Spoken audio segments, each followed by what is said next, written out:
Hello, can everybody hear us? Okay. Thank you all for coming today and braving the cold to be here for Alec Soth and Rebecca Bengal's conversation.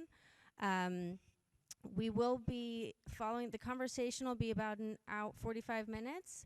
Then we'll have some time for Q&A. And then after the talk, if you haven't already, you can purchase books at the front desk, and Alec will be signing publications at the table in the back. So we'd ask that everybody line up along that wall for the book signing. So Alec, this is Alec's 4th exhibition with the gallery. We're very excited, and writer Rebecca Bengal is joining us today. So thank you all for coming.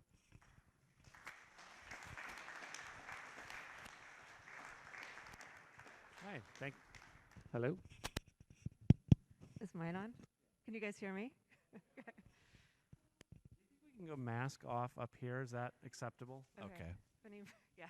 We're all good with that? I already feel like I'm in a shroud of a mask here. Yes. It's a real board meeting, so thank you for coming thanks for having me here, Alec, and I will try to keep this consistent. I tend to move around with a mic. I'm not really great with it, but yeah, so I think with this, just talking about this particular body of work and its story, I was thinking, and we were talking a little bit before about how you tend to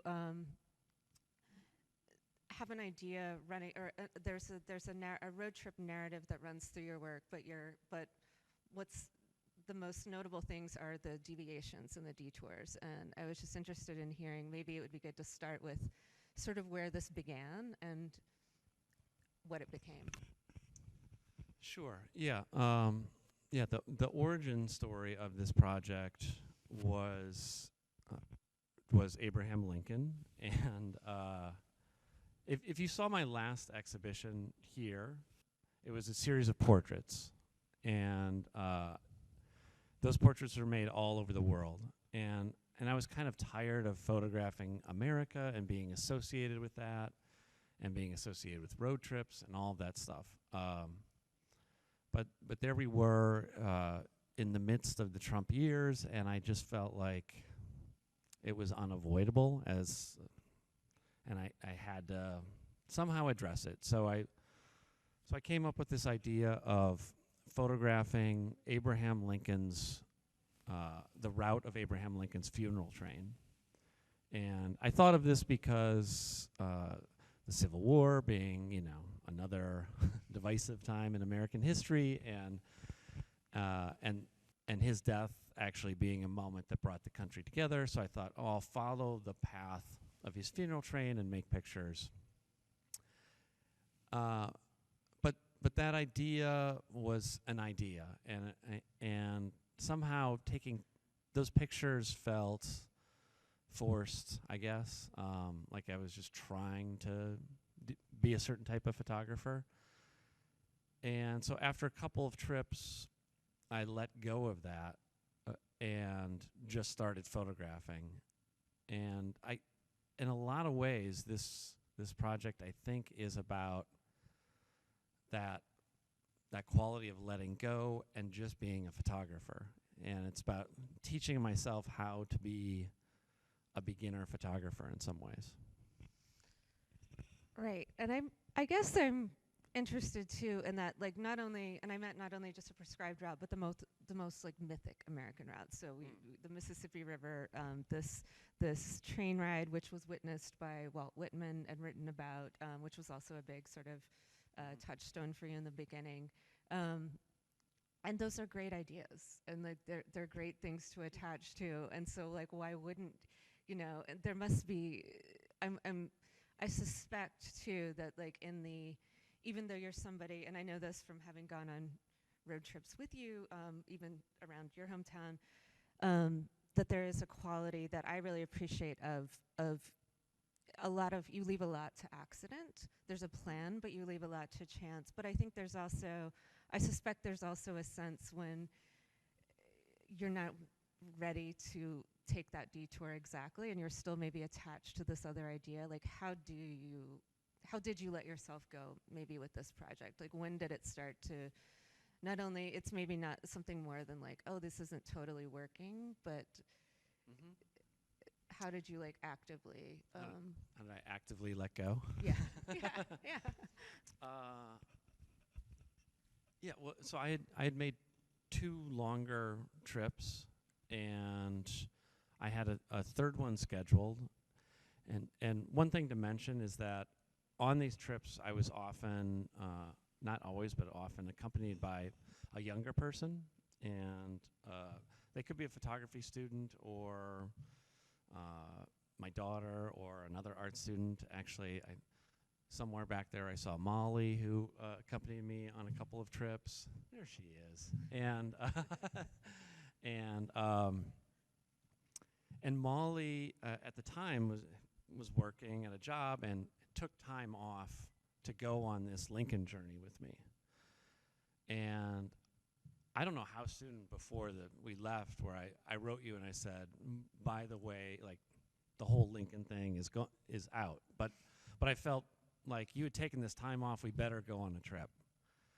And I didn't know what I was doing at first, and that's when we started heading down. We actually started heading down the Mississippi, and we were in Winona, Minnesota, and we stopped at this antique store, which is actually the one in the back right, or just behind us there, that picture. And I bought some photographs from that man, and that kind of led me on. I had this way of working that I've employed in the past. I just let one picture lead to another picture to another picture, and that's the way I started. Eventually, I let go of that as well, and I think the whole battle is having some sort of structure, but also letting go, getting that balance right.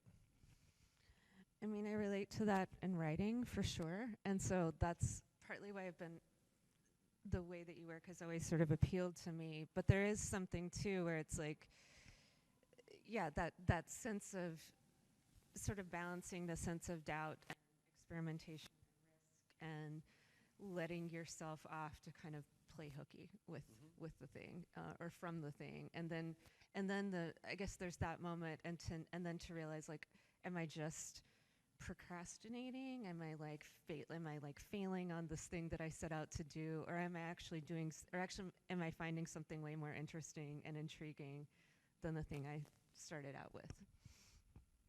Right, and the thing I'm always concerned about working in that way is self-indulgence. So it's, when we think of like being on the road and that kind of Kerouac scroll kind of approach, it's really easy to dip over into self-indulgence. And so there's that on one end, and on the other end is just illustrating some preconceived idea. And it's trying to find that sweet spot in the middle, that you're free, but it potentially has value for someone else. All right, but then so encountering somebody like that guy, maybe the collector in the back, like, so he kind of helps break you from that, right? Because here's this real person who then, what did he open up for you? Like, was he, I mean, at what level did it, or what point did it start to announce itself as a project more about photography? I mean, there was something about that box that he's holding. Yeah, and it's a box of photographs. And I should tell you that the name of this project, until the very, very end, was a box of pictures. And so there was that idea, and there was the idea that, I can make just a box of pictures, and they can be as sort of beautiful and fascinating as his box of pictures, and that lack of connection or lack of context between them could be something I could work with, and so that's that balance I'm trying to achieve. Is that if you just look around the room, they're not obviously connected, a lot of these photographs, and letting it exist on that level, and then hopefully there's, if you want, you can find more connection between them, maybe. Yeah, I mean, for people who haven't seen the book yet or seen more of the photographs yet, I think you can. I think there is this nice, I mean, you can kind of sense it, like you said, from looking around the room, but there's a nice balance of what seems to be exactly what you encounter on the road, which is there are a lot of pictures of a lot of pictures of that relate to other figures, as in some of your other books. For instance, probably the most well-known would be the example of Sleeping by the Mississippi, of going to and photographing Charles Lindbergh's childhood home and bed. But here, most of the figures are photographers, and there's a lot of homage to that, which we can talk about some more. But or I think of them as homages in a way. You went to a lot of the places of some of the photographers who've influenced you, and to see the actual people and to take their pictures too. Yeah, but one funny thing about some of those pictures of photographers, which I don't think there are any in the actual exhibition, but in the book, like there's one of Sophie Calle, for example, but you don't see her at all. You just see her hand, and she's under a sheet. And so even a picture like that, most non-photographers would have no clue, right? And actually, a photographer would have no clue. And there are other pictures that, it might reference a Walker Evans photograph, for example. But that's for that select group of people that know that lineage. And yeah, and I guess I'm interested in making work that can function on these multiple levels, hopefully. Yeah. I guess to continue, like a mix of that, some of the fellow travelers. We have Cooper over here, who accompanied you on some of the trips, drawing in the car. And then these sort of quieter moments that ostensibly pulled over and saw, or pulled over and discovered along the way. And I like in the essay in the book, Alec wrote a short essay in the back of the book, which I love too. The phrase where you talk about driving around in a minivan specifically, but operating through the lens of your Honda Odyssey. So the sense of the minivan as a kind of camera, which is also something that I think a lot of people who do sort of come to life on a road trip in a way, like the way that you see through the windshield, through the car window is particularly exciting.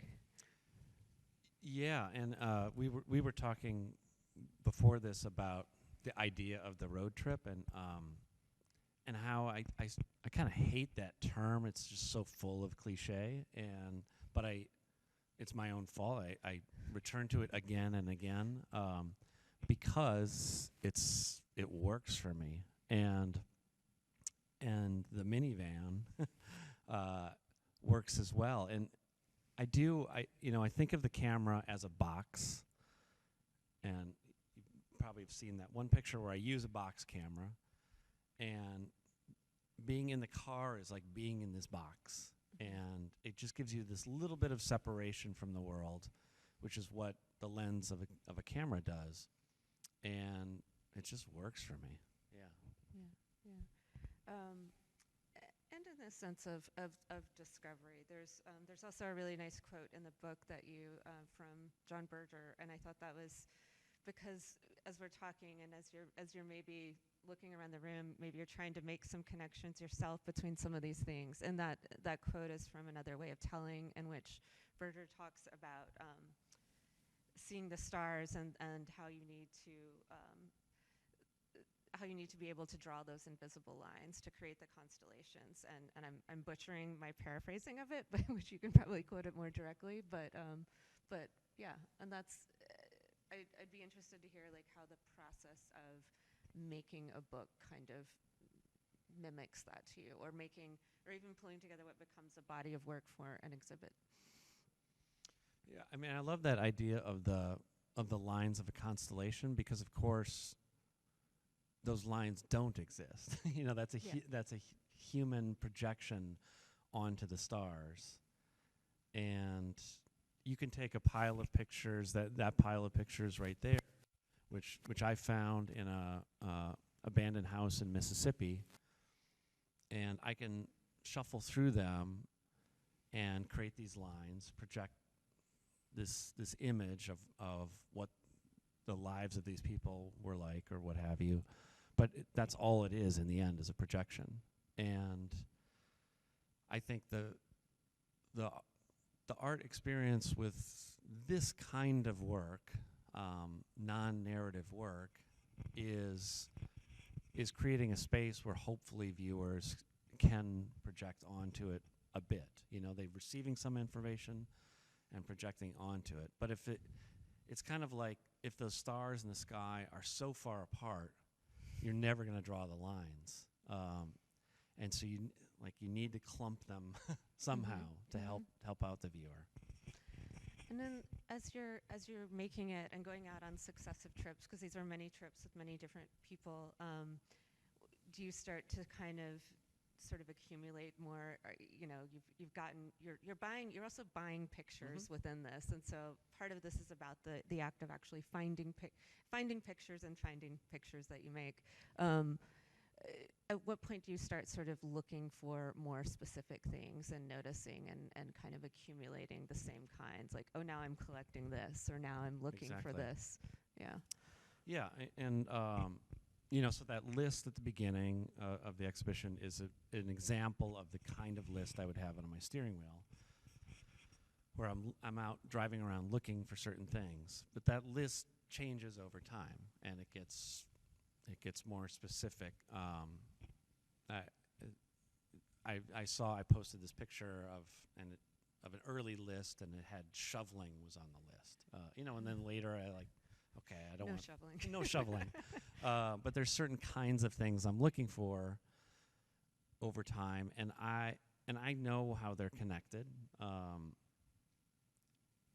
And they gather more meaning as I move on. So one of the things, for example, that is on that list is gazing balls, which I ask about those. yeah. So gazing balls are those like garden balls that are metallic, and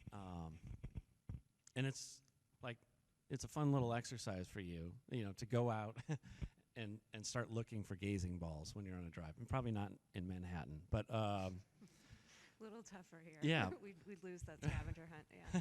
But so then the way I would work is if I see a gazing ball, then I would stop and sort of check out that area and see if there was something there. And there's only a couple in the book, but it led me on all sorts of different journeys that I wouldn't have gone on otherwise. Another example that's on the list is bloodhounds. And there are no bloodhounds to be seen in the exhibition or the book. But this is an example of how this process works. I was in Louisiana where I was driving, and I had that idea. I was like, oh, bloodhounds. And so then I pulled over and did a search of bloodhound breeders, and I was looking in the direction I was going. I was headed towards Shreveport. So Shreveport bloodhounds. and up pops one. I called. I left a long message that I'm sure I sounded like a lunatic. And they didn't call me back, but I just showed up at their house. And they're like, oh, the guy. I recognize the voice. Well, it's funny because it turns out the guy had been concerned by that message and was a pretty serious gun enthusiast. So it was, and it was a long drive back into his property. But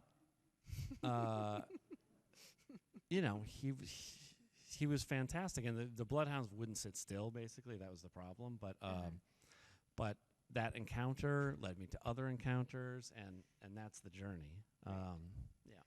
So I mean, like doing pulling cards of any sort, and then going for that thing, and that just triggers the thing.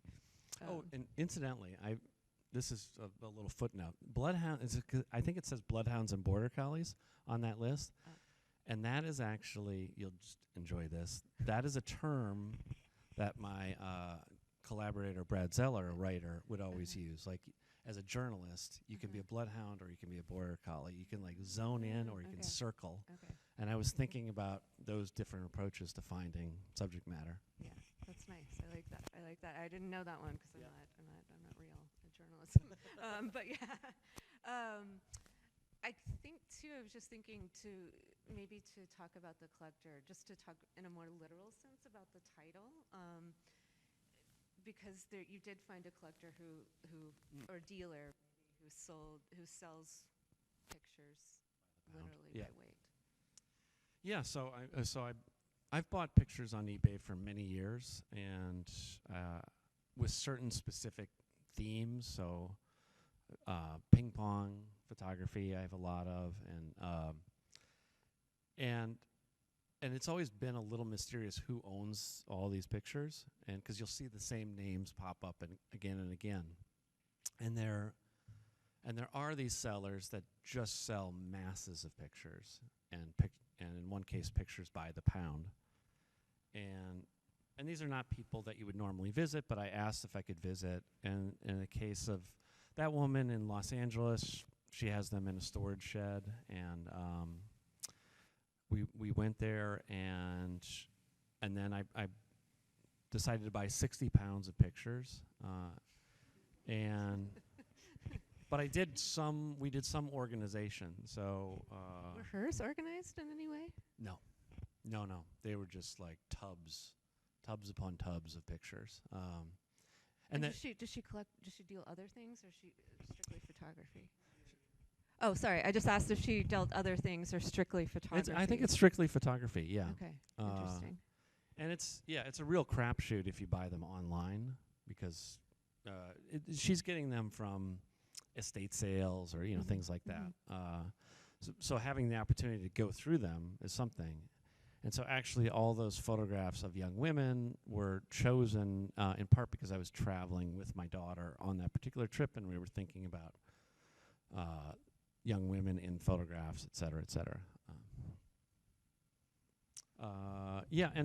The picture in the entryway is another eBay seller, not a pictures by the pound person, but someone who has a lot of great material. And it turns out that that couple has 500,000 photographs in their home, and they let me flip through pictures for like 8 hours. I was flipping through pictures, and which is like 60,000 pictures. Just so you can imagine how many that is. And I saw so many amazing photographs. And one problem about looking at vernacular pictures, if you're a professional photographer, is they're so good. They're very often better than anything you can ever come up with. So there's that photograph of because I have 5 snapshots as you leave the exhibition, and there's that photograph of the woman sleeping with the two, and it's just I just love that. I'd give anything to have made that picture. I mean, is the appeal because I collect of them in a much more minuscule way, but the act of like finding them, or sometimes when you find them on the street, or you find somebody, someone's tossed them out, or they've moved or whatever. I mean, so much of that is accident too. Absolutely. It's the accident, and they're delightful. But the problem is, if you get too many, they lose that magic. Yes. And thus you need to organize them. So my ping pong collection, is organized and has a certain value for that reason. Maybe those pictures of young women have a certain value. And that's what I'm struggling with my own work, is how do you retain that meaning but have that element of surprise embedded in it. I had another question about that. But, I guess another question, too, is things that you did throw out but then brought back in, which one of them being Abe Lincoln was allowed to come back into this project. You didn't just leave him completely by the roadside. Yeah. That originally I was just like, I'm done with that idea. I'm moving on. But then later, I felt like I'm just going to embrace it, and I'm gonna embrace some of those pictures that I made before, and I'm going to even continue to photograph Lincoln stuff if I encounter it. So this picture right here was made at Lincoln's tomb, and whenever I was traveling, if it was in that direction, I live in Minnesota, so if I went east, I would go through Illinois, and so I would visit Springfield and visit the tomb, and it can be, but it's not a picture of Abe Lincoln, So it's, but I allowed for that, and Walt Whitman was part of that as well, and we were talking a little bit about Walt Whitman before this, and Walt Whitman was the ultimate of allowing things in. He would just, and his ultimate list maker as well, but he was just happy to sort of embrace everything. And that's not my default spirit by any means, but yeah, just giving myself permission to do a bit of that is a great thing. I know. I mean, whatever confidence you can possess, like, how do you keep that thing? It's kind of, I don't know. It's amazing. I mean, at points along the way when you did find yourself sort of stumbling or stuck, like, what were some of the ways that you felt? I have a theory about some, but I'd love to hear. Yeah. Were there things you were reading or people or? Yeah. So there's this one quote in particular that it's by Allen Ginsberg, actually, who's another. I mean, Ginsberg was the modern Whitman in terms of embracing everything, and Ginsberg and Robert Frank actually taught a class together called Snapshot Poetics, and in that class, it's basically all about accepting what you see and not questioning it and not overthinking, and it's those kinds of lessons. And I took that quote and I put that on my steering wheel just as a reminder, like, stop trying so hard. And I know there are a lot of photo students here, and the worst example of that kind of thinking is when you're in school and you have like a critique or whatever, and you're like, you're just tortured because you're thinking about what people are going to say about your work.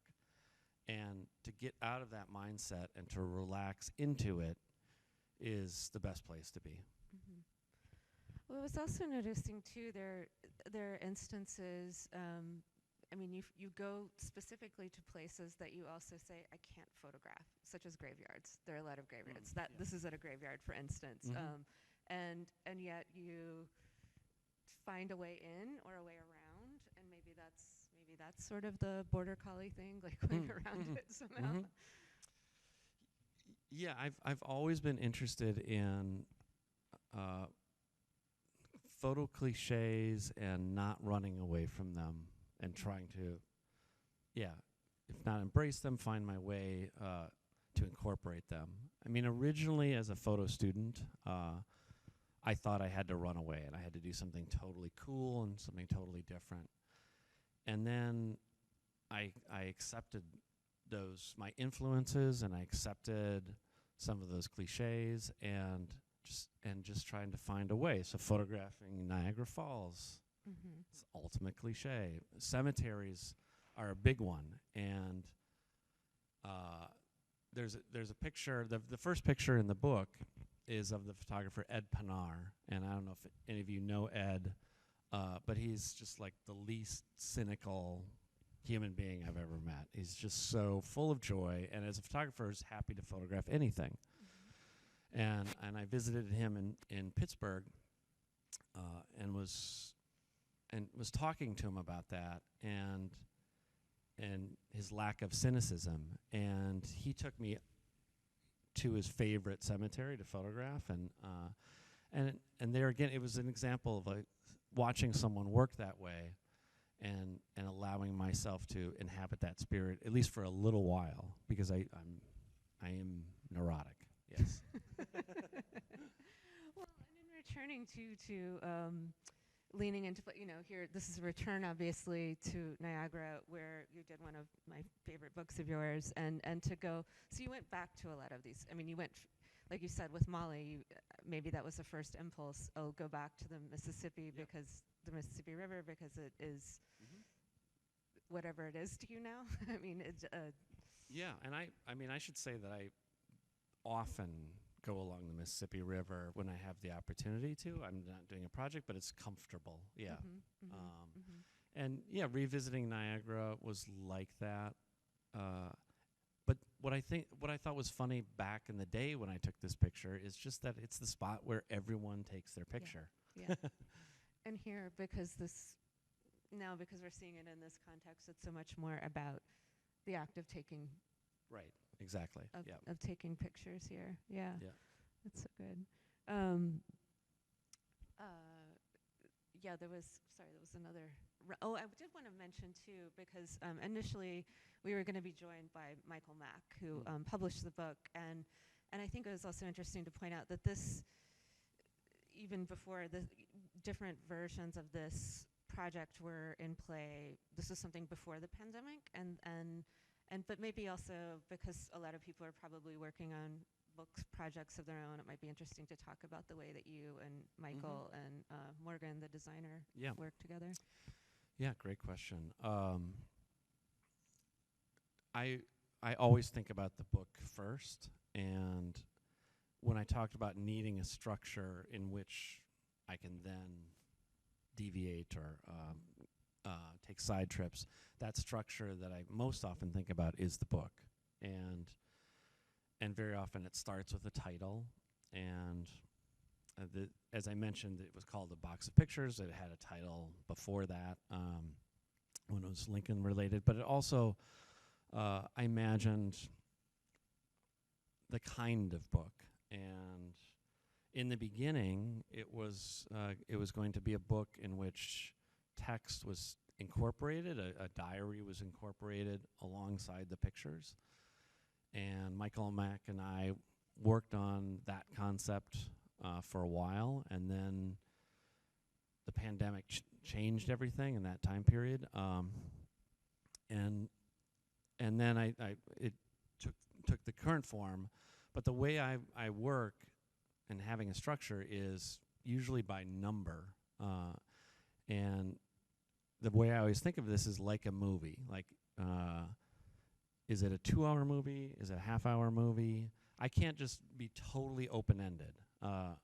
So I need some sort of structure. So this was like a 2-hour movie. It was substantial. And so in that 50, 60 range, I think it ended up at 66, which is on the high end of that. So it's a 2.5-hour movie. Yeah. Your books often have a tighter edit, but that makes sense. I mean, this is a pound of pictures, so there is some weight. And when I think it needed that accumulation. And once I had that title, I thought really hard about how to make the book weigh a pound, but it's. How much does it weigh? I don't have a scale. It's like over 3 pounds. Yeah. I mean, I knew it had to. I think a normal paperback is maybe like a pound or something. Yeah. Yeah, exactly. Yeah. Okay. Okay. Well, good to know when you're like using it for exactly. small weight photo book. And I should say something about that, which is, the part of the reason it changed. I mean, there were 2 reasons it changed. One is that just a box of pictures was a little too generic, but I like this idea of getting at weight because then it really emphasized the physical nature of it. And what I was most interested in addressing was being a photographer that goes out into the physical world to make these physical things. And that is something, that is changing over time. And the whole idea of being a photographer for the first 25, half of my life was putting something down on a piece of paper and saving it forever and ever. And now that is really changing, and our mindset is changing, and that's not a bad thing, but it's worth noting. Yeah. Well, Well, also too, I think even though much of this was conceived before, so there was a break of the original outbreak of the pandemic, and so how did you? There just must in the way that we were all forced into various horrible thoughts, but different, but an awareness of like what that was, and maybe a more hyper awareness of why it was important to work the way that you're inclined to work. Yeah, it's true. I mean, the pandemic itself, I would have thought would be perfectly suited to me, because the great contradiction is that I was never like, a beatnik who liked living on the road or whatever. You don't say. Yeah, I was pretty straight-laced and kind of a homebody that just likes hunkering down in my studio. So I thought it was great, but it wasn't. I couldn't make work at all, and I need to go out to do it, and the physical quality of things was hugely important to me. I should mention that it was during the pandemic that I started collaborating with a musician, Dave King, and the project that we did is really connected to this. And what we did is using these photographs that I accumulated, I'm like DJing them or telling stories with them, physical photographs, which are then projected on a screen while he's playing music. And the idea of a live event dealing with actual objects was very important.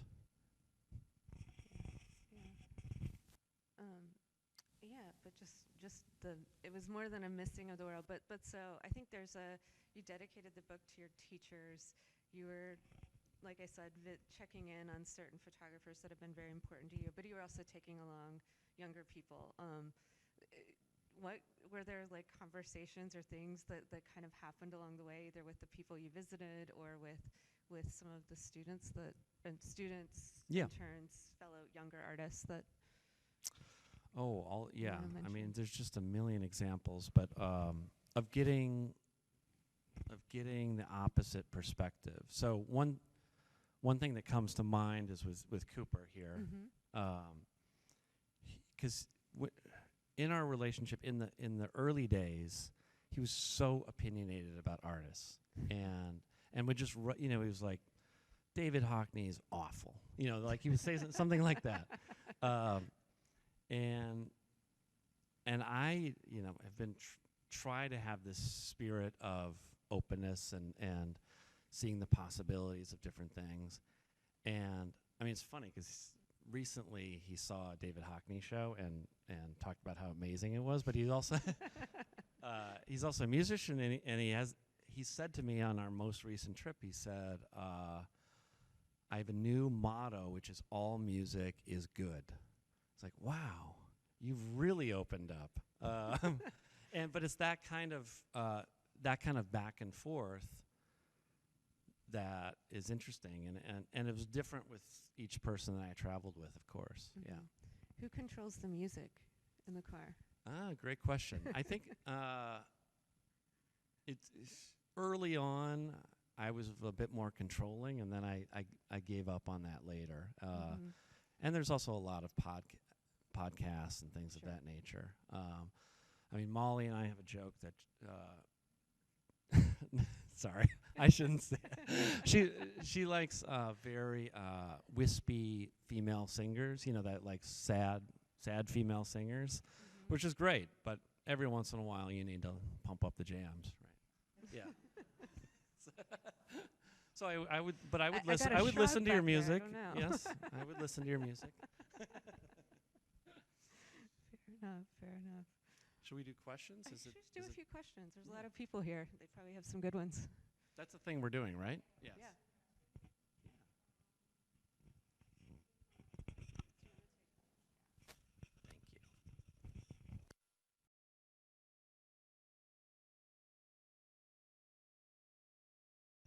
Thank you. Hello. I was just wondering if you could talk a little bit about the editing process from the pictures you took to what gets in the book to what gets on these walls? Yeah, so as I said, that the original version was this version with text, and I was going to have hundreds of pictures potentially in that version. And then I switched to this 60-ish number.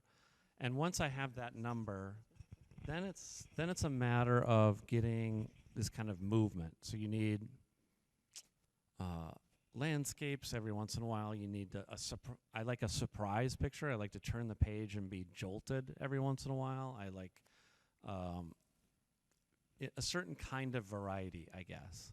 And in the book, there you've a beginning and an end. I should also say that this is just for the book nerds, but the book is made up of signatures, and I used a certain paper that wrapped these signatures, and so thus I had a specific number of images sequenced that I had to follow. It's like a math problem. So there's all those reasons for choosing the pictures in the book. Then the exhibition is just a totally different thing, and something I learned just a million years ago is that an exhibition is not a book. And it's much more about the relationship to the individual picture.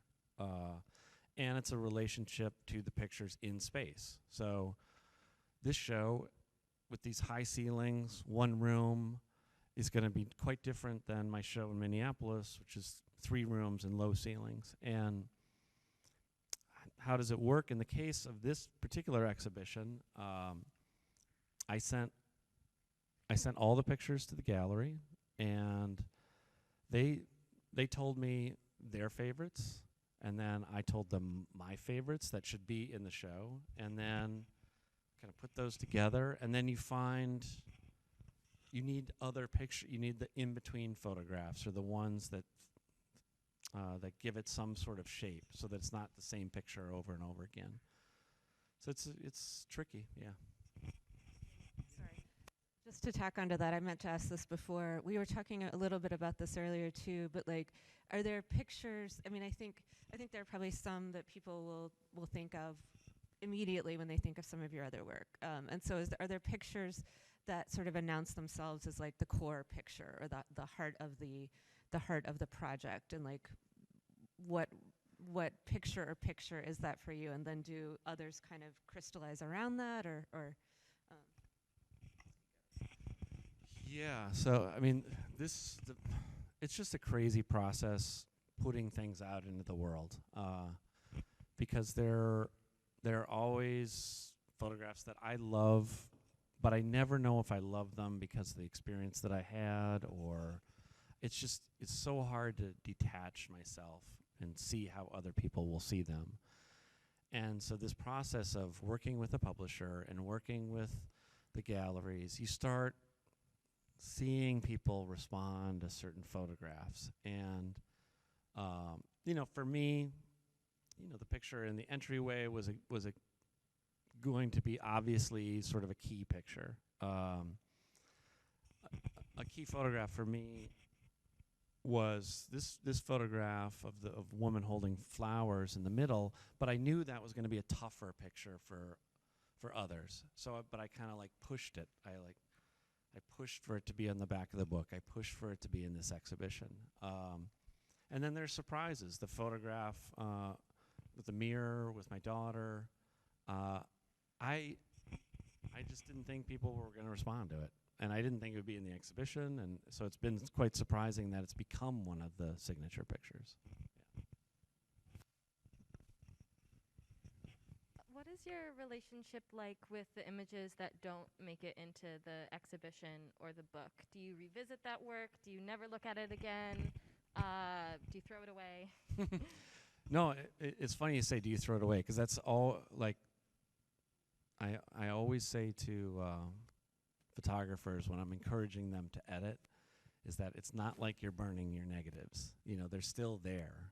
And it's one of the advantages of being a photographer, I would think, over being a writer. It's like that paragraph that you cut out, it's just kind of like gone.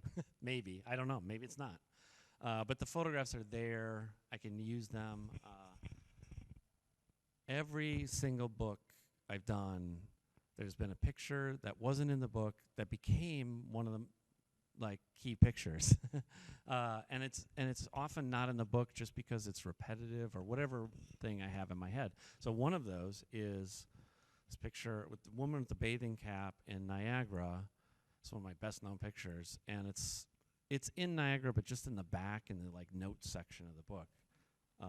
And that photograph over there is very much a reference to that picture.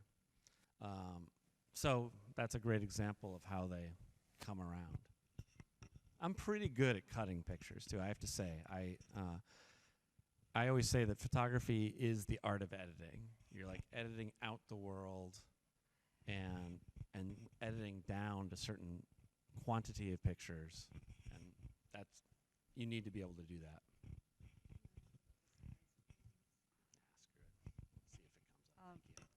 Can I ask the question? Yeah. Oh, yep. Hi. Hi.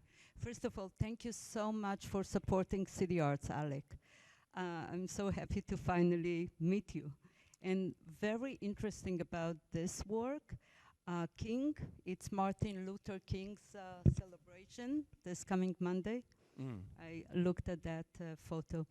I was wondering, you are saying I'm putting out these photos into the world. How, in terms of education, would you like your students or the next generation to look at your photos? What kind of impact are you looking for? Or your place in history of art photography? No, I really try not to think in those terms. We were talking about this a bit before we started about how like a lot of people will talk about this work as being a portrait of America, for example, and I don't see it that way. But I'm happy for people to interpret it however they wish. So I don't have a big agenda for how people should see it now or in the future. And that future is not very long. I mean, that's the thing. The funny thing is that, you know, I'm obsessed with putting it down on paper, but these things, they fade and they disappear. And let's be honest, like it's gonna disappear. So, on that note, is that the final word? That can't be the final word. For your photography, when you're looking at the negatives, are you viewing the final photos? What separates like the good photos from the great photos for you? From the pretty photos, did you say? The good photos from the great photos. Oh, good photos and the great photos.